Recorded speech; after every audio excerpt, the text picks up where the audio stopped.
The gastric gland, what type of cell? Idle cells. What do they secrete? Intrinsic factor, hydrochloric acid. What does intrinsic factor do? Okay. It's needed for vitamin B12 absorption, but it occurs in the small intestine. Why do we need vitamin B12? For the proper development of red blood cells. Proper development or maturation of red blood cells. Otherwise, pernicious anemia can result. And then, concentrated more at the base, we got two types of cells. What produces the enzymes? The chief cells are zymogenic cells. The major enzyme being? Pepsinogen. That's the inactive state of what? Pepsin. What does pepsin do? It breaks down these polypeptides into smaller chains. So that's the beginning of protein digestion. That too is completed in the small intestine. Okay? Unusual enzyme because it work well at an acidic pH. Most enzymes can't. They get denatured at the extremes of pH, particularly acidic. Okay? Now what's the fourth type of cell? Enteroendocrine cell. It produces a bunch of stuff, but the major thing is a hormone called gastrin. We've already talked about what it does. It also produces another hormone we haven't really talked about, but we will very soon when you get into the endocrine system, called somatostatin. That basically has a reverse effect, among a bunch of other things, to the gastrin. It shuts down gastric secretions and shuts down gastric motility.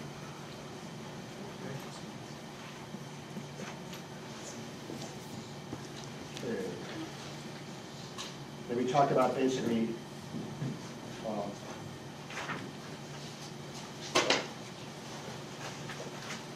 motility in the stomach, okay. The reflexes, first of all, the cephalic reflex, this has to do with your receptors, seeing food, smelling food, thinking about food when you're hungry, for example. Then you have the gastric phase, when food enters the stomach, stretches the walls, stimulates the pressure receptors. And again, something to keep in mind, most of the stimulation in the GI tract, be it movement or secretion, is by what part of the autonomic nervous system? Sympathetic or parasympathetic? Parasympathetic. And remember, the overall effect of parasympathetic stimulation is what? Rest and digest. That's the key word. Usually, we see the sympathetic being stimulatory and the parasympathetic as inhibitory. Now it's reversed in the GI tract or in the digestive system. The stimulatory one is the parasympathetic, and the inhibitory one is the sympathetic. Now, what carries those nerves, or those fibers, to the GI tract organs? What nerve? Or nerves? The vagus nerve. It's an unusual one because it comes off the brain. It's a cranial nerve 10. Unlike most cranial nerves, which just innervate things in the head and the neck, upper region of the body, this goes down in the thoracic cavity and also into the abdominal pelvic cavity. So we're talking about fibers carried by the vagus nerve. We often say vagal stimulation. Talking about the vagus nerve. Okay? And we talked about, of course, the gastric, we already talked about, that's a major stimulus for release of gastric juice. And we talked about the intestinal phase. Initially, you got an excitatory component, which basically does what the gastrin does. It stimulates gastric motility and stimulates secretion of the gastric juice. What is that hormone? Intestinal gastrin, okay? Produced by what? Enteroendocrine cells in the small intestine. That's a brief phase. Otherwise, you'd be flooding the small intestine with the material from the stomach. And it's taking many, many hours just to bring the pH up for those enzymes to work in the small intestine. Okay? So, then we have the inhibitory phase. That involves some more hormones, again secreted by these glands, or cells basically, enteroendocrine cells in the small intestine. One is secretin. These are called the enterogastrins, okay, collectively. What does secretin do? Well,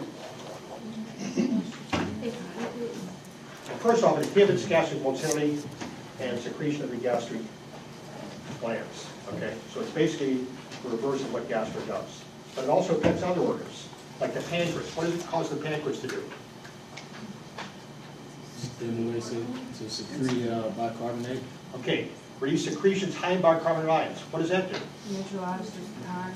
Bicarbonate ions are base ions, so it helps to neutralize the acidity of the chyme coming in from the stomach. There's also another source of something that helps to neutralize. What is that? Alkaline mucus. It's an alkaline mucus produced by what?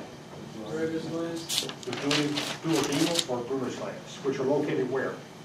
The submucosa of the duodenum. Okay? Okay, another one is cholecystokinin. Another enterogastric, secreted by the small intestine. What does this hormone do? Stimulates the gallbladder, contract bile. Okay, it stimulates release of the gallbladder to contract and release bile. And by the way, secretin basically increases bile production, so you're getting ready to release. And what else does cholecystokinin do? Relax the sleep. Now, it also stimulates the pancreas to do what? To release enzymes. Release secretions high in digestive enzymes. Remember, most of the enzymes that work in the small intestine come from the pancreas. And how are they carried to the small intestine? Pancreatic duct. Okay, either the main pancreatic duct or the accessory pancreatic duct. Those are the exocrine cells, which you saw when we looked at sections of the pancreas. Okay. All right, then we have gastric inhibitory peptide. The name tells you exactly what it does. It inhibits basically secretion of the gastric glands and also gastric motility. And the fourth one, the vasoactive intestinal peptide, what does that do? Inhibits hydrochloride production. Okay, it inhibits hydrochloric acid by the stomach. That's true. Okay, what else? Stimulates water secretion. Okay, which helps to reduce the or neutralize the acidity. Relaxes the small muscle of the intestines. Okay, to do what? What's the purpose of doing that? Slow down for digestion. Slow the passage through the intestine so it gives you more time to work on it. You want to slow the passage. It comes through too quickly, okay? You wouldn't have time to work on it, digest it, and absorb the nutrients. Okay? And then something else, it helps to dilate blood vessels, so you take more blood, you've got more blood flowing through, and the result is you can absorb it more. That's the result. And then again, those enzymes we talked about, you should know what they do, where they act. Brush border enzymes, for example, where do we find them? Attached to the brush border, which are the microvilli. And by the way, then we have three adaptations which increase surface area in the small intestine for absorption of nutrients. What are they? Plicae circularis, which you can see with the naked eye. Those are folds in the mucosa and submucosa. Are they temporary or permanent? Permanent. They're permanent, unlike the folds in the stomach wall, which are rooty, which flatten out when the stomach distends with the entry of food. Okay, so that's one. What's the second one? The villi. Those are microscopic. You can see with a light microscope. They're finger-like folds that increase the surface area of absorption of the small intestine. And the third? The microvilli, which we can't see effectively with the light microscope. We require an electron microscope to see them well. So they look like a brush, basically. It almost looks like it's ciliated. But again, it's actually folds in the cell or cytoplasmic membrane of the epithelial cells that cover the villi. So the small intestine, even though it's only about 21 feet long when it's not movement, has tremendous area for surface area for absorption. Do you have a question? Oh, I do. Do we just need to know them as brush border enzymes, or do we have to know? You need to know what? Do we need to know the enzymes as the brush border enzymes, or Yes, like, that'd be a good idea. or do we need to know like nucleotide? Like Maltese and Yeah. soup. What do they do? What are the enzymes? What do they do? As I said, where they produced, where do they act? Enzymes usually act in the lumen of the GI tract, and what do they digest? Chemical digestion. There will be a few questions on that.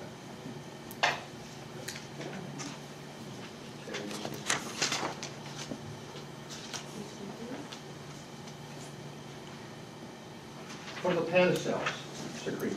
Bacterial. And a bacterial substance called lysozyme. It's an enzyme that breaks down the cell walls of any bacteria, something called peptidoglycans. If you're in micro, that's something you know a lot about. Okay. Anyway. Okay.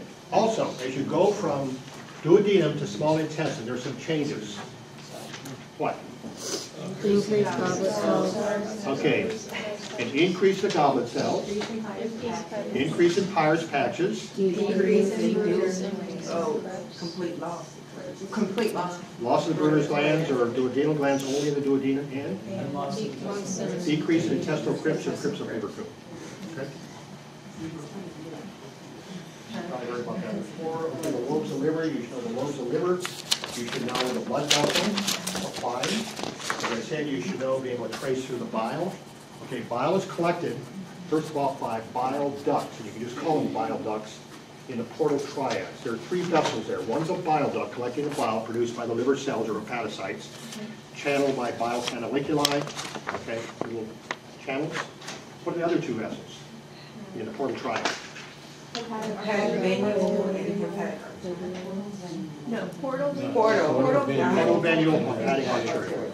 Okay. And they both bring in blood to the hepatic sinusoids, the capillaries in the liver.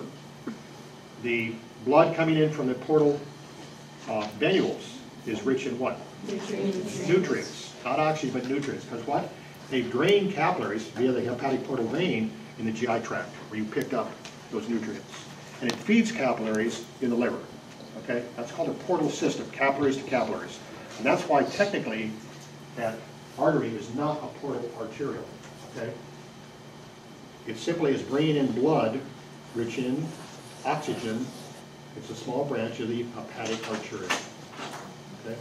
That's why I take offense calling it a portal. I do not agree with the author of the book. Okay? Anyway, so that's your portal triad. Now, what you see when you look at the liver, those big vessels there, okay, that's not a portal triad. One of them is the hepatic portal vein, one is the hepatic artery, and the third is what? Common bile duct, which is the duct that actually carries the bile from liver to small intestine. Now, if you trace the pathway of the bile, you can say it goes from the bile ducts, okay, which we see in the portal triads, and eventually it goes into the right or left hepatic duct, depending on which side of the liver it's coming from, into a common hepatic duct, which is a confluence or joining together of the right and left hepatic duct. Then it joins with a cystic duct, which drains the gallbladder, then goes into common bile duct, which actually drains bile into the small intestine. Wait, is there two common bile ducts? No. There's a common hepatic duct and a common bile duct. Don't mix the two up. Okay?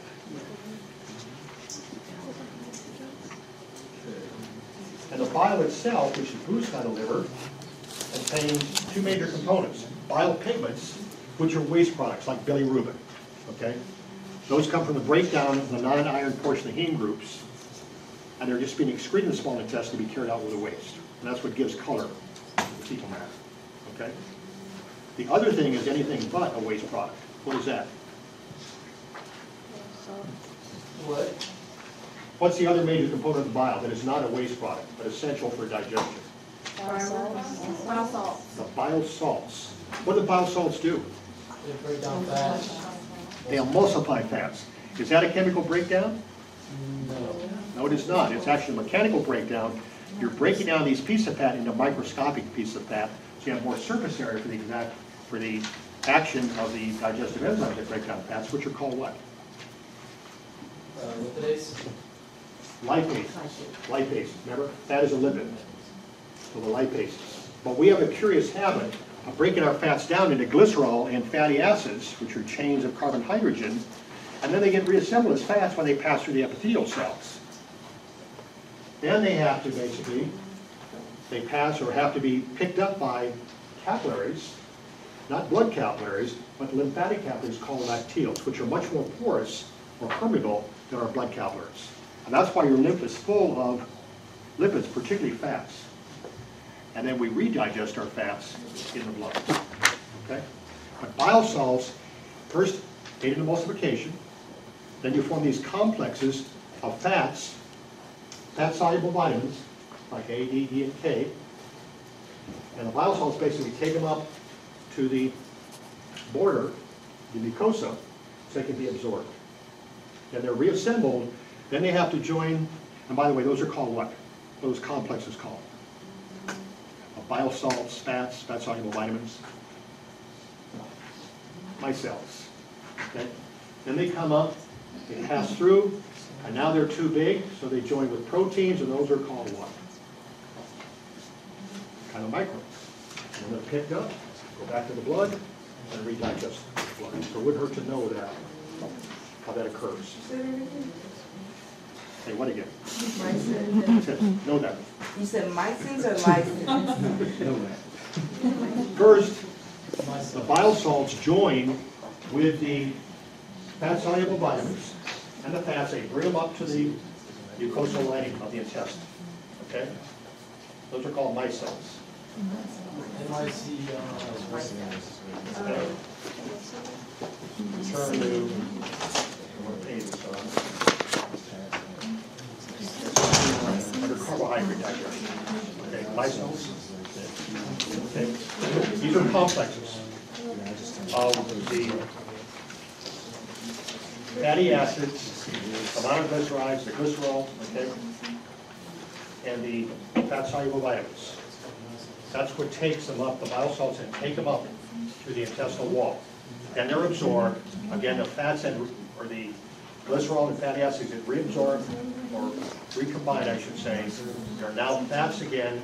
Then they're absorbed. They basically attach to proteins. They become lipoproteins, protein and lipid attached.